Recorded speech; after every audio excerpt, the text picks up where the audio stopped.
Cuando vas, lo retiene en la boca, ¿no?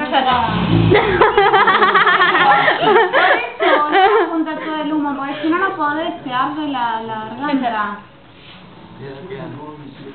No está apagado. Se está apagando, por eso. Dale, boludo. Tiene cosa en la nariz. Tiene un tapón en la nariz. ¿Qué tiene?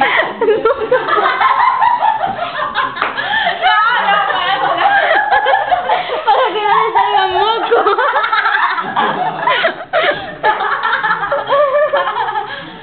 Ay, mi cielo, ¿qué le pasa? Dale gracias. Dale gracias. Ay, mi cielo, soy yo. Tan.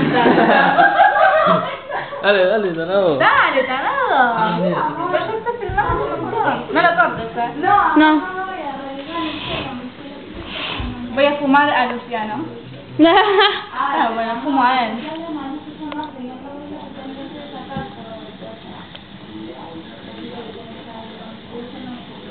Hola. Concentración. Judy. Había una vez un... Amor, dale, toma. No llega. No llega a cargarlo. Pero si largas un montón, Luciano, ¿dónde está? Se lo trae, boludo. ¿No lo traes? Ya lo largué todo. Fuera de escena. Amor, sácate lo que te tenés que soplar, no seas mal. Te tenés que soplar. Dale, bueno, yo no te miro, dale. ¿Querés ir al baño? No. Porque vos tenés que sacar toda esa congestión que tenés en la nariz, si no, nunca vas a largar todo. El moco lo que hace es juntar los gérmenes. Ahora, Tapás, ¿entendés? No sale. Dale, mamá. La congestión y Me da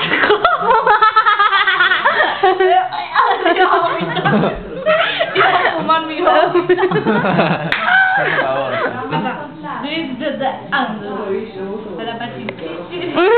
Para cerrar.